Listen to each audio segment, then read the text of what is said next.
नमस्कार, मैं रवीश कुमार। पहलगाम में आतंकी हमले का आज 7वां दिन है और सुबह सुबह खबर आती है कि नेशनल चैनल 4 PM बंद कर दिया गया।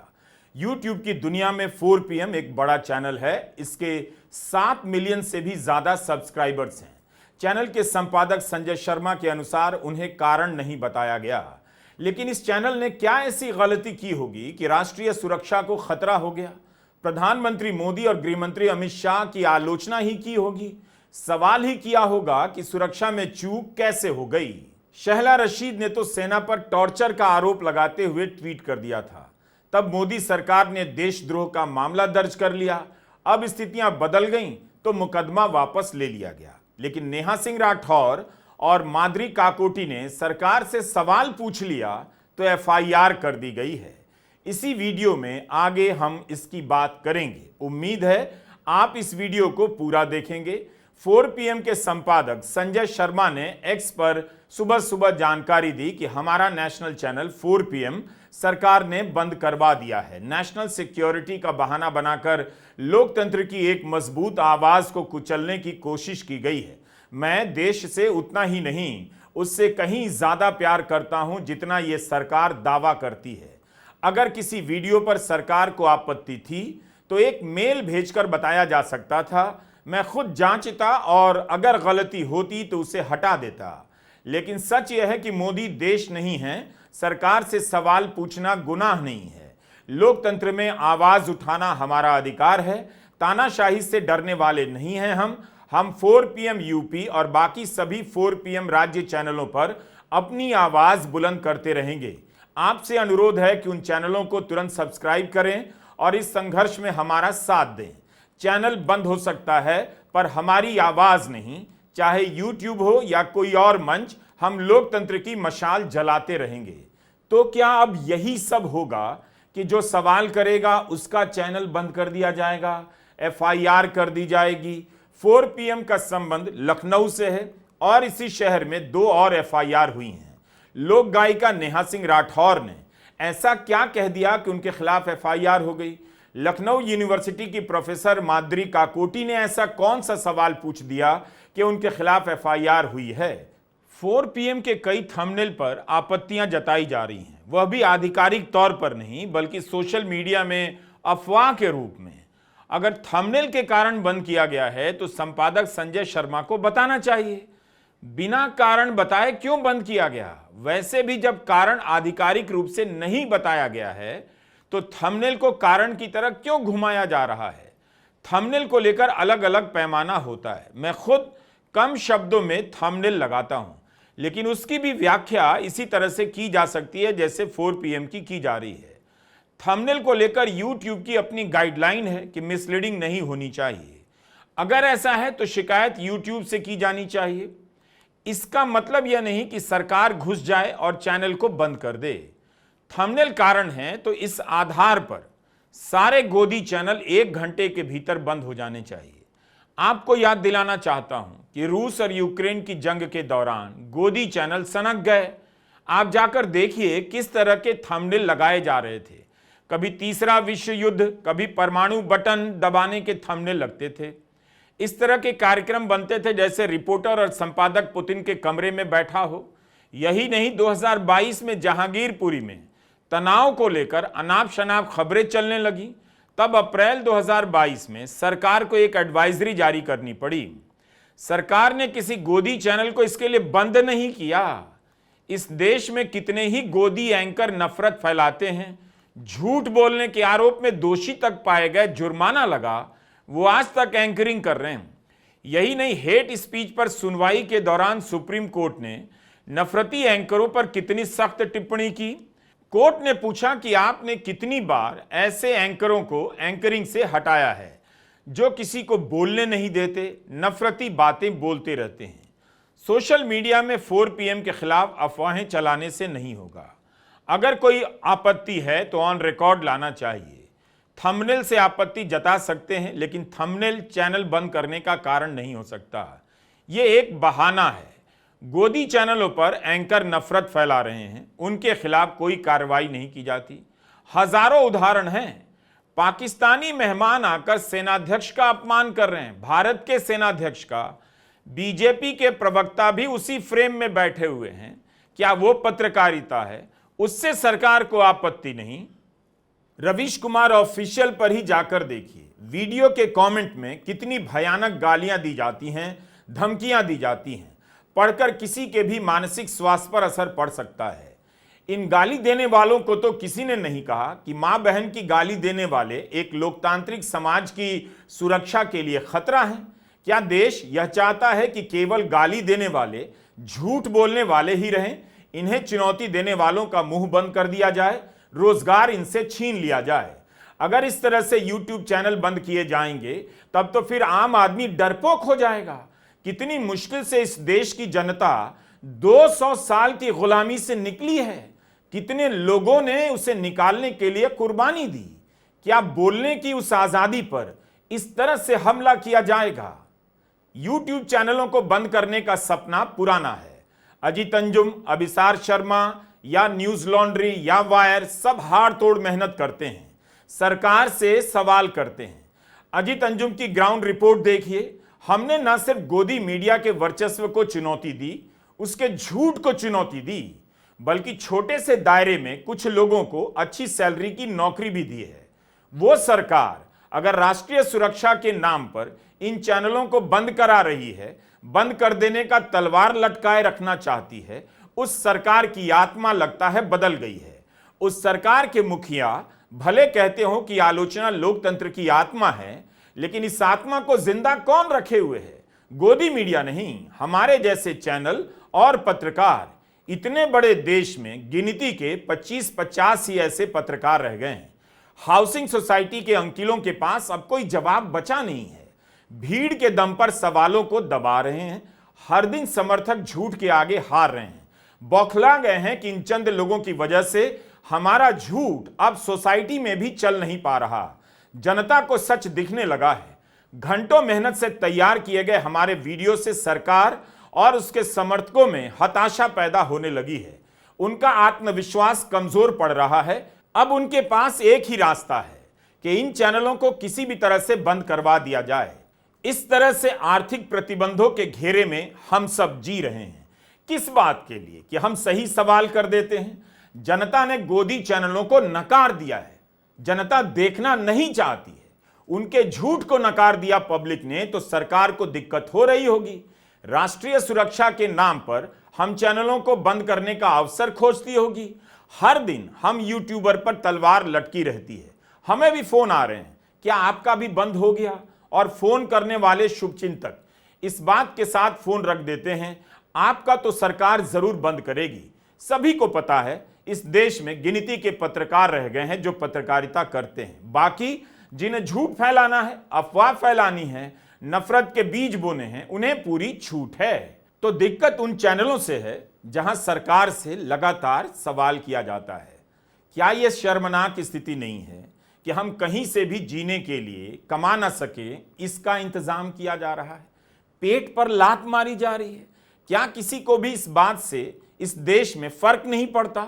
हर दिन का हमारा सवाल है कि आज कहीं बंद तो नहीं हो जाएगा। इस देश में करोड़ों रुपए लूट कर लोग भाग जाते हैं। रोज लूटने वाले आराम से नेतागिरी कर रहे हैं। ब्लैक मनी से कश्मीर में पार्टी मना रहे हैं। लेकिन हमें इस आशंका में जीना पड़ता है कि चैनल कहीं बंद ना हो जाए। आपकी जिम्मेदारी और बढ़ जाती है। आप खोज खोज कर नए चैनल तक पहुंचने की कोशिश कीजिएगा। अगर सरकार को सवाल से इतनी दिक्कत है तो सरकार तुरंत एक काम करे, संसद का विशेष सत्र बुलाए और एक कानून बना दे कि सरकार से सवाल करना राष्ट्रीय सुरक्षा का सबसे बड़ा खतरा माना जाएगा। स्कूल के प्रश्न पत्रों से लेकर संसद में पूछे जाने वाले प्रश्नों के अंत में लगने वाले प्रश्नवाचक चिन्ह, इंग्लिश में क्वेश्चन मार्क को भी भारत में इस्तेमाल करने पर पाबंदी लगा दी जाए। भारत में सरकार के लिए क्वेश्चन मार्क का इस्तेमाल करना गुनाह माना जाएगा। और यह बात अब कोई याद नहीं दिलाएगा कि आलोचना लोकतंत्र की आत्मा है। ऐसी बात कहने वाले प्रधानमंत्री की आलोचना करने पर आपकी रोजी रोटी छीनी जा सकती है, आपकी आत्मा परमात्मा के पास भेजी जा सकती है। भूखे मर जाएंगे, कोई नौकरी नहीं देगा, अपना रोजगार करेंगे तो सवाल पूछने के नाम पर आपका रोजगार बंद कर दिया जाएगा। 4 PM के संपादक संजय शर्मा ने कहा, उन्हें कारण नहीं बताया गया कि ऐसी क्या गलती की जिससे राष्ट्रीय सुरक्षा को खतरा पहुंचा। अगर बताया जाता तो सुधार कर देते। जिस वीडियो से दिक्कत थी आप उस वीडियो को हटाते, एक वीडियो को, पूरे चैनल को क्यों बंद किया? इसका मतलब है सरकार का इरादा कुछ और है। अगर आप मोदी सरकार का इतिहास देखेंगे तो उसे लगता है कि कारण बताने की क्या जरूरत है। जब आतंकी हमले पर जवाब नहीं दे रहे तो एक चैनल को क्यों बंद किया, इसका कारण बताएंगे। राष्ट्रीय सुरक्षा का नाम लेकर गृह मंत्रालय ने इसी तरह केरला के एक चैनल मीडिया वन को साल भर से ज्यादा समय तक के लिए बंद कर दिया। कारण भी नहीं बताया, बस बंद कर दिया। मीडिया वन को पता ही नहीं चला कि उसके खिलाफ आरोप क्या है, उसका अपराध क्या है। हाईकोर्ट में सरकार ने बंद लिफाफे में जवाब दिया और कोर्ट ने मान लिया, लेकिन चैनल को कुछ पता नहीं चला आरोप क्या है। जनवरी 2022 में चैनल पर बैन लगा था। 1.5 साल तक केस मुकदमा और सुनवाई का दौर चला। सुप्रीम कोर्ट पहुंचा, तब जाकर टीवी पर प्रसारण का अधिकार मिला। मगर जब फैसला आया तब सुप्रीम कोर्ट में सूचना प्रसारण मंत्रालय की तमाम दलीलें ध्वस्त हो गई थीं। अप्रैल 2023 में फैसला सुनाते हुए जस्टिस DY चंद्रचूड़ और जस्टिस हिमा कोहली ने चैनल पर प्रतिबंध को हटाते हुए सूचना प्रसारण मंत्रालय को 4 हफ्ते का समय दिया कि मीडिया वन का लाइसेंस का नवीनीकरण हो जाना चाहिए। उन्होंने सुनवाई के दौरान कहा कि राज्य नागरिकों के अधिकारों को कुचलने के लिए राष्ट्रीय सुरक्षा का इस्तेमाल कर रहा है या कानून के राज की भावना के खिलाफ है। राष्ट्रीय सुरक्षा का मामला भर हो जाने का मतलब यह नहीं कि राज्य बराबरी और तटस्थता से काम नहीं करेगा। बंद लिफाफे की प्रक्रिया अपनाने से याचिकाकर्ता के अधिकार का हनन होता है। राज्य नागरिकों के अधिकारों को कुचलने के लिए राष्ट्रीय सुरक्षा का इस्तेमाल कर रहा है। अपने फैसले में बैन को रद्द करते हुए सुप्रीम कोर्ट की खंडपीठ ने कहा, सरकार हवा में राष्ट्रीय सुरक्षा के आरोप नहीं लगा सकती, इसके लिए ठोस कारण होने चाहिए। जिस तरह से मीडिया वन के लाइसेंस का नवीनीकरण रोका गया, उसका मीडिया की स्वतंत्रता पर चिलिंग इफेक्ट यानी हाड़ कपा देने वाला असर होगा। इतना डरावना। अगर सरकार को लगता है कि राष्ट्रीय सुरक्षा को क्षति पहुंच रही है, उस स्थिति में भी सरकार को निष्पक्ष रूप से कार्रवाई करनी होगी। अगर सरकार सुरक्षा के नाम पर बैन करती है तो उसे अदालत के सामने अपनी कार्रवाई को साबित करना होगा। सुप्रीम कोर्ट ने कहा है कि आप हवा में किसी के खिलाफ राष्ट्रीय सुरक्षा के आरोप नहीं लगा सकते, तो सरकार ने 4 PM को बंद करते समय कारण क्यों नहीं बताया? सरकार को पता है अदालत में साबित करने से पहले मुकदमा चलने के नाम पर ही कई साल गुजर जाएंगे। ऐसे आदेशों से सरकार को अब कोई फर्क नहीं पड़ता। यही एक मामला नहीं है, तब भी अभिव्यक्ति की स्वतंत्रता से लेकर चैनलों को बंद करने, पत्रकारों के खिलाफ मामला दर्ज करने की प्रक्रिया दोहराई जाती रही है। इसी तरह न्यूज क्लिक पर छापा पड़ गया और इसके संस्थापक संपादक प्रबीर पुरकायस को अवैध तरीके से गिरफ्तार कर लिया गया। सुप्रीम कोर्ट ने कहा कि उनकी गिरफ्तारी अवैध थी। उन्हें 7 महीने के बाद रिहा तो किया गया, लेकिन न्यूज क्लिक फिर से खड़ा नहीं हो सका। उसके कर्मचारियों की नौकरियां चली गईं। फर्जी आरोपों के कारण एक मीडिया वेबसाइट हमेशा के लिए खत्म हो गई। इस देश की राजधानी दिल्ली में एक संपादक को अवैध रूप से गिरफ्तार किया गया। आप यह सब क्यों भूल जाते हैं? सरकार युवाओं को नौकरी नहीं दे पा रही, लेकिन जो लोग अपने दम पर छोटा मोटा चैनल बनाकर कुछ लोगों के लिए रोजगार का सृजन करते हैं, उसे भी बंद करने के तरीके निकाल लाती है। क्या धमकी और बंद हो जाने के डर के बीच कोई अपना चैनल चला सकता है, किसी को नौकरी दे सकता है? बहुत ज्यादा पुरानी बात नहीं, आज से 1 साल पहले मार्च 2024 में प्रधानमंत्री मोदी ने एक भव्य कार्यक्रम में देश भर के इन्फ्लुएंसर्स को नेशनल क्रिएटर अवार्ड से पुरस्कृत किया। खुद प्रधानमंत्री मोदी अपने YouTube चैनल का प्रचार प्रसार कर चुके हैं। लोगों से बेल आइकॉन क्लिक करने और सब्सक्राइब करने को कह चुके हैं। अपने को यूट्यूबर भी कहा। क्या उनकी सरकार एक ऐसा यूट्यूब स्पेस बनाना चाहती है जहां किसी भी क्रिएटर के लिए अपने चैनल की सुरक्षा की कोई गारंटी ना हो, जहां कभी भी कोई भी उसके वर्षों की मेहनत पर एक झटके में पानी फेर दे, बेरोजगार कर दे, चैनल बंद कर दे? क्या मोदी सरकार यूट्यूब को ऐसे स्पेस में बदलना चाहती है जहां कोई उनसे सवाल ना करे? यूट्यूब भी गोदी मीडिया हो जाए, जब बिना कारण बताए इतनी आसानी से अगर किसी का चैनल बंद किया जा सकता है, फिर ब्रॉडकास्ट बिल और अन्य नियमों की क्या जरूरत है? क्या सरकार को पता नहीं कि अभिव्यक्ति की स्वतंत्रता के मामले में सुप्रीम कोर्ट ने पुलिस को क्या फटकार लगाई है?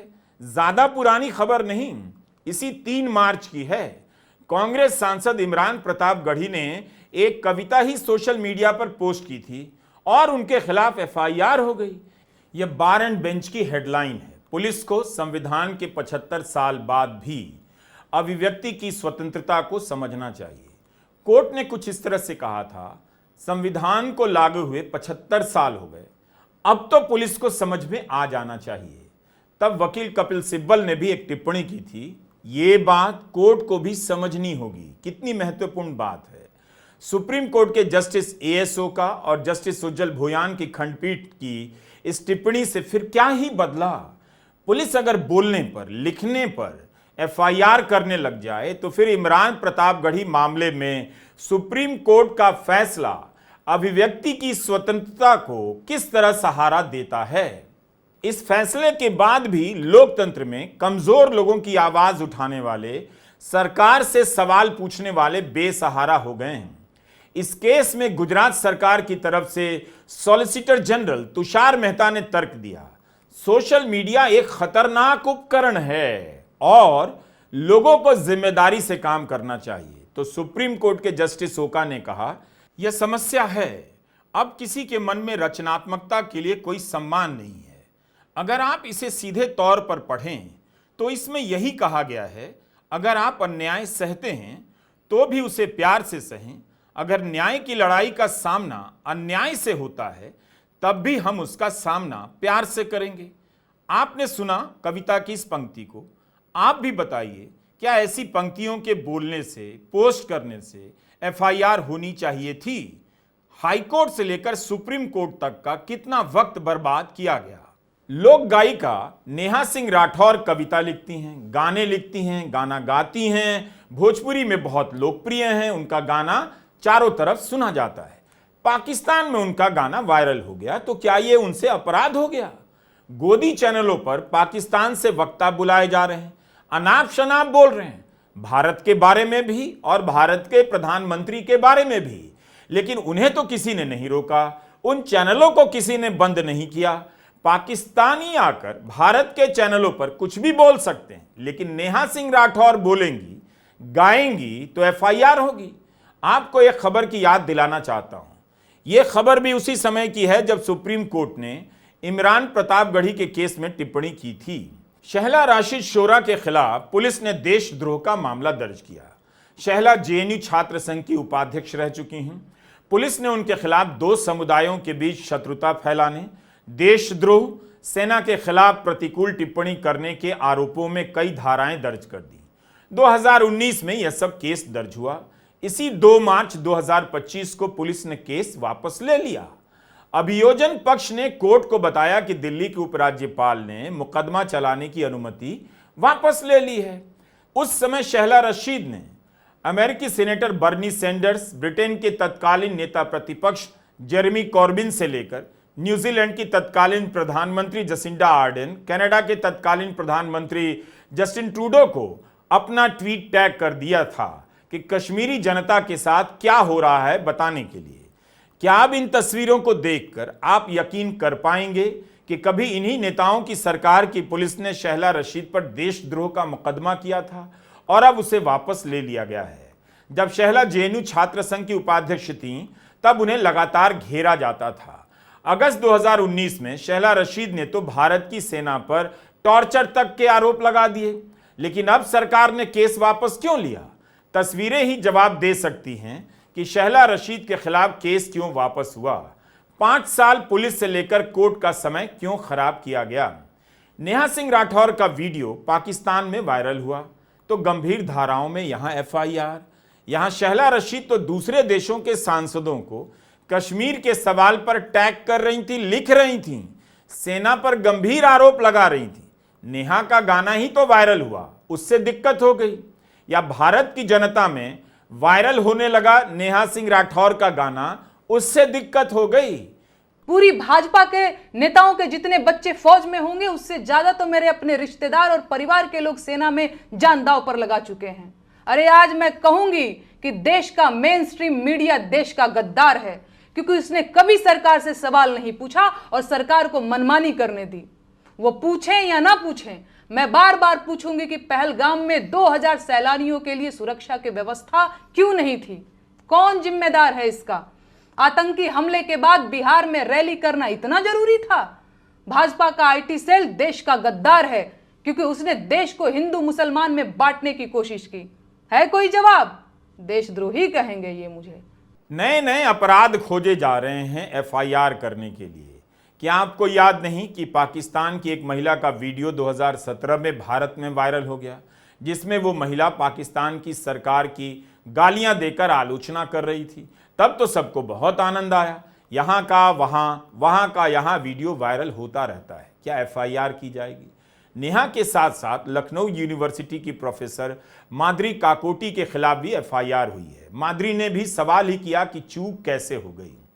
सोशल मीडिया पर माद्री काकोटी डॉक्टर मेडुसा के नाम पर लोकप्रिय हैं। वे अंग्रेजी के शब्दों का मतलब सिखाती हैं और अलग अंदाज में सरकार से सवाल करती हैं, नफरती घटनाओं पर टिप्पणी करती हैं, युवाओं को दंगाई बनने से बचाती हैं। उन्होंने कह दिया कि आतंकवादी ने धर्म पूछकर मारा है, लेकिन धर्म पूछकर दिन रात जो नफरत फैलाई जाती है, ऐसा करने वाले कौन हैं? तो उनके खिलाफ एफआईआर हो गई। एक नहीं कई धाराएं लगाई गई हैं। 6 धाराएं भारतीय न्याय संहिता की लगी हैं और एक धारा सूचना प्रौद्योगिकी अधिनियम की धारा 69A लगा दी गई है। माद्री काकोटी के सवाल से देश की संप्रभुता और अखंडता को खतरा कैसे पहुंच सकता है? समाजवादी पार्टी के नेता अखिलेश यादव ने अपनी प्रेस कॉन्फ्रेंस में नेहा सिंह राठौर का बयान चलाया और उनके खिलाफ मामला दर्ज होने की निंदा की। राजनीतिक दल सवाल नहीं करेंगे तो और क्या करेंगे? सरकार ने तो आधिकारिक तौर पर कुछ बताया नहीं कि वही दोहराते रहें, तो क्या विरोधी दल के नेताओं का सवाल करना अपराध है? अखिलेश यादव ने भी तो आज सवाल कर पूछा है कि पूछता है पहलगाम का पर्यटक, खबरों के बीच मेरी रक्षा करने वाला कोई वहां क्यों नहीं था? कुछ ऐसे लोगों को सरकार की ओर से चारों तरफ से चाक चौबंद सुरक्षा घेरा क्यों दिया जाता है, जो बाद में ठग साबित होते हैं? कोई भी कुछ बनकर इतने संवेदनशील इलाके में सुरक्षा कैसे पा सकता है? क्या पहले कोई जांच पड़ताल नहीं होती है? जश्नजीवी भाजपाई जब यहां विवादित निजी कार्यक्रम आयोजित करते हैं तो लगभग 250 वीवीआईपी के लिए हजारों सुरक्षा कर्मियों के कई घेरे बना दिए जाते हैं, वो भी उनके निजी कार्यक्रम में, जिनका काम किसी और के शब्दों को स्वर देना है, जिनका स्वयं कोई अस्तित्व नहीं, जो न्यायालय तक की अवमानना करते हैं। ऐसे लोगों को सुरक्षा किस आधार पर मिलती है और पर्यटकों को क्यों नहीं मिलती? ये अति गंभीर प्रश्न हैं। जिन्होंने अपनों को खोया है उन पर दबाव डालकर बयान भले बदलवा दिए जाएं, लेकिन भाजपाई याद रखें, बयान बदलवाने से सच नहीं बदल जाता है। तो क्या यह सच नहीं कि धर्म पूछकर नफरत फैलाई जा रही थी? इस वक्त जब एकजुटता ही एकमात्र नारा है, तो कौन लोग हैं और किस पार्टी के हैं जो गरीब ठेले वालों का ठेला पलट देते हैं, मजहब पूछ रहे हैं? मुंबई में बीजेपी के 9 कार्यकर्ताओं के खिलाफ एफआईआर हुई है। इन पर आरोप है कि दादर में मुस्लिम हॉकर शाहिद अली के साथ गाली गलौज की गई, मारपीट की गई। क्या आप जानते हैं कि पुलिस से शिकायत किसने की? सौरभ मिश्रा ने। रिपोर्ट के अनुसार सौरभ ने अपनी शिकायत में लिखाया है कि शाहिद अली उसके साथ काम करता है। तेंदुलकर और 8 साथी आए और शाहिद से धर्म पूछकर मारने लगे। इस वक्त सौरभ मिश्रा जैसे लोग हैं जो धर्म पूछकर एकता को चोट पहुंचाने वाले नफरती लोगों के खिलाफ बोल रहे हैं, पुलिस में जाकर शिकायत करने का रिस्क ले रहे हैं कि शाहिद अली को धर्म पूछकर मारा गया। जो काम सौरभ मिश्रा जैसे शानदार और जिम्मेदार नागरिकों ने किया है, वही काम माद्री काकोटी और लोक गायिका नेहा सिंह राठौर जैसी शानदार नागरिक ने किया है। बिना झूठ को किनारे लगाए आप देश की सेवा नहीं कर सकते, इसलिए सवाल पूछा जा रहा है और यह भी दोहराया जा रहा है कि हम सरकार के साथ हैं, सरकार जो भी कार्रवाई करेगी उसके साथ हैं। फिर सवाल का जवाब क्यों नहीं दिया जा रहा? और सवाल सिर्फ माद्री और नेहा नहीं पूछ रही हैं, पहलगाम में मारे गए शैलेश कलथिया की पत्नी शीतलबेन भी पूछ रही हैं, करनाल के लेफ्टिनेंट विनय नरवाल की बहन सृष्टि भी पूछ रही हैं, क्या शीतलबेन और सृष्टि के खिलाफ भी एफआईआर होगी?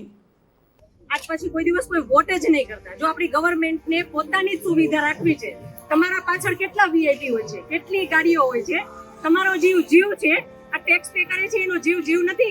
कोई नहीं आया वहाँ पे 1.5 घंटा, वो जिंदा था तब तक कोई नहीं आया वहाँ पे। अगर मैं भूखी आर्मी होती तो मेरे को बच सकता था, कोई नहीं आया वहाँ पे, कोई नहीं आया।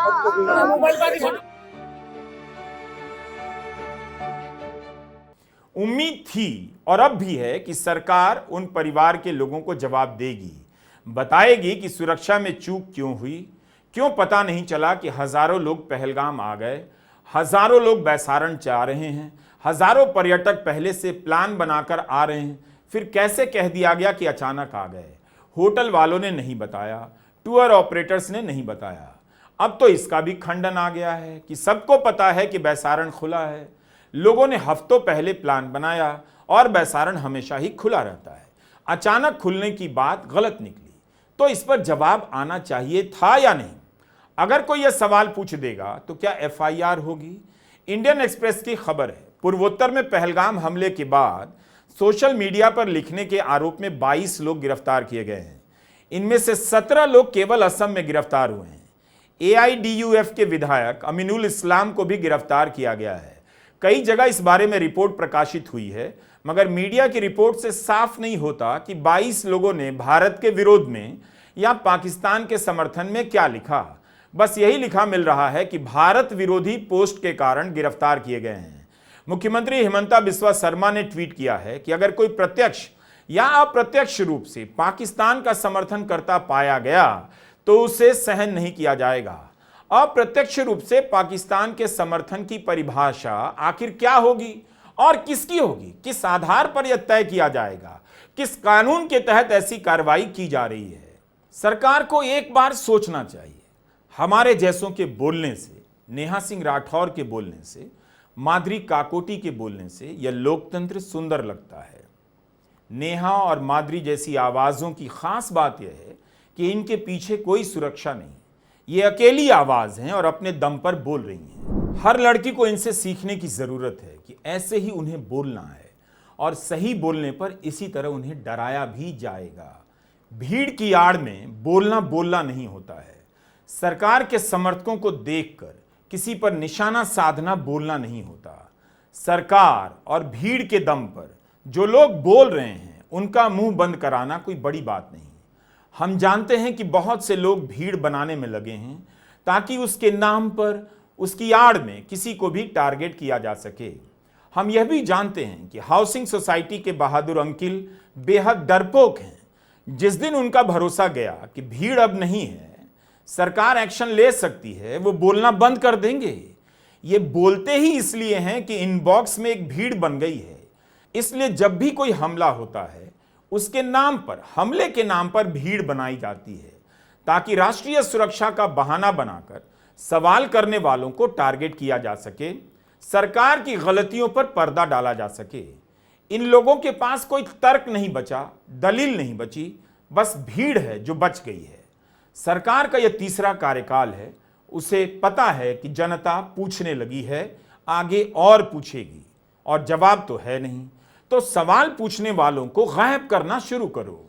कई सौ गोदी चैनल सवाल नहीं पूछते, कई सौ गोदी चैनलों के मालिक और संपादक सवाल नहीं पूछ पाते। तो जहां जहां से सवालों के आने की संभावनाएं हैं, पहले से ही कुचलते चलो। 4 PM चैनल को बंद कर आप डरा रहे हैं, संदेश देने की कोशिश कर रहे हैं कि अगर 7.25 मिलियन सब्सक्राइबर वाले चैनल को बंद किया जा सकता है तो किसी को भी बंद कर देंगे। एक न्यूज चैनल नहीं है आज के भारत में जिस पर जनता भरोसा करती हो। बीजेपी के वोटर भी समझते हैं कि गोदी मीडिया पत्रकारिता के लिए नहीं है। बीजेपी के कार्यकर्ता भी समझने लगे हैं कि ऐसी क्या बात है कि कोई इस सरकार से पूछता नहीं और पूछने पर सरकार परेशान हो जाती है। 26 लोग मारे गए, उनके परिवार के लोग सरकार और गोदी मीडिया की तरफ जिंदगी भर देखेंगे कि सुरक्षा देने का काम किसका था। जिसका था चूक उसकी थी। इस चूक के लिए कोई सजा नहीं दे रहा, लेकिन अहंकार देखिए कि स्वीकार भी नहीं किया जा रहा, आधिकारिक तौर पर भी नहीं बता रहे। जो सवाल पूछ रहे हैं उनके YouTube चैनल बंद किए जा रहे हैं। आप करोड़ों दर्शकों की चुनौती यहां से और बढ़ जाती है। चैनल कब बंद हो जाए यह चिंता की बात तो है। सरकार अगर 4 यूट्यूबर और उनके साथ काम करने वाले 10-20 लोगों को भूखा मारना चाहती है तो कोई बड़ी बात नहीं। बात हमारी ही नहीं, आपकी भी है। आप जानते हैं ये लड़ाई आप भी लड़ रहे हैं, तभी आपने इन चैनलों को सब्सक्राइब किया है। आगे भी लड़ते रहेंगे। ब्रिटिश हुकूमत भारत के लोगों को जेल के नाम पर डराया करती थी। गांधी जी ने जेल जाने को खेल में बदल दिया। जेल का डर भारत से चला गया और भारत आजाद हो गया। यही डर की अंतिम दवा है। नमस्कार, मैं रवीश कुमार।